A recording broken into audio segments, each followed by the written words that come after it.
La Regione Veneto, colpendo la legge Madia per degli interessi, perché il Presidente della Regione Zaia vuole continuare a nominare i direttori generali e non vuole invece che queste nomine siano fatte su fattori meritocratici, ma vuole nominare, diciamo, chi vuole lui, e questo però ha prodotto una cancellazione importante della legge Madia, a dimostrazione del fatto che serve una riforma costituzionale che chiarisca quali sono le competenze dello Stato e le competenze delle regioni. Per colpa del Veneto, l'Italia perde la possibilità di stanare i furbetti del cartellino.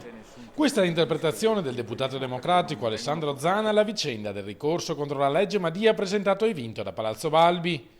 Una lezione, argomenta il democratico, su quanto sia importante votare sì il 4 dicembre. Non possiamo avere regioni che legiferano su tutto, dove ad esempio sul turismo i bed and breakfast in Veneto hanno delle regole, in Toscana ne hanno delle altre, come anche per le emissioni ambientali. In Veneto ci sono delle emissioni ambientali, in Lombardia delle altre, insomma una legislazione a macchia di leopardo che crea solo caos. Non è vero, sostiene Zan, che le regioni virtuose saranno penalizzate dalla riforma costituzionale, che anzi aprirà le porte all'introduzione dei costi standard nella sanità.